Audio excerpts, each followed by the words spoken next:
यवतमाळच्या वनी संतप्त झालेल्या मनसे कार्यकर्त्यांनी खड्ड्यात बसून अनोखे आंदोलन केले। रस्त्यावर मोठमोठे खड्डे असल्याने चालणे सुद्धा कठीण झाले आहे।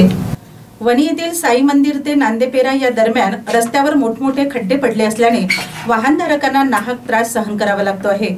गेल्या महिन्याभरात मोठ्या प्रमाणात अपघात झाले असून रस्त्याची संपूर्णतः चाळणी झालेली आहे। वारंवार पाठपुरावा केला मात्र प्रशासनाकडून कुठलीच दखल न घेतल्याने संतप्त झालेल्या मनसे सैनिकांनी खड्ड्यात असलेल्या पाण्यात बसून आंदोलन केले। त्वरित रस्ता दुरुस्तीचे काम करण्यात यावे, अन्यथा यापेक्षाही तीव्र आंदोलन करू असा इशारा मनसेचे तालुकाध्यक्ष फाल्गुन गुहकर यांनी दिलाय। जय महाराष्ट्र। मी फाल्गुन गुहकर, महाराष्ट्र नवनिर्माण सेना तालुका अध्यक्ष। आपल्या सर्वांना माहिती आहे की वनी शहरामध्ये हा जो रस्ता आहे साई मंदिर ते नांदेपेरा चौफुली ह्या रस्त्यावर एवढी मोठी रहदारी असून सार्वजनिक बांधकाम विभागाचं याच्याकडे कैक वर्षापासून दुर्लक्ष आहे।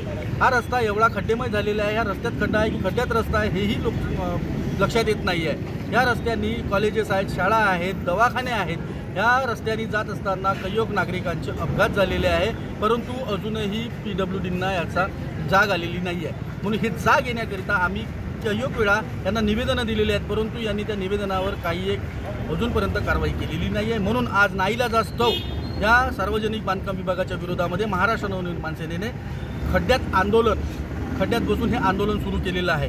तर ह्या आंदोलनाला चांगला प्रतिसाद मिळत आहे आणि ह्या आंदोलनाला त्यांनी जर का अजूनही लाईटली घेतलं असेल तर येत्या काळामध्ये महाराष्ट्र नवनिर्माण सेनेतर्फे खळखट्याक आंदोलन यांच्या विरोधात केल्याशिवाय आम्ही स्वस्थ बसणार नाही। जय महाराष्ट्र। आपल्या सर्वांना माहिती आहे कमळ, ह्या कमळनं आजपर्यंत किती वर्षापासून जनतेची हाल केलेली आहे आणि हे हाल आम्ही सोसत आहोत। म्हणून हे BJP सरकार अजूनही अशा ह्या रस्त्यांकडे किंवा कास्तकारांकडे कुणाकडेही लक्ष देत नाही आहे। म्हणून आम्ही आज BJPचं कमळ लावून हे आम्ही आज आंदोलन करत आहोत।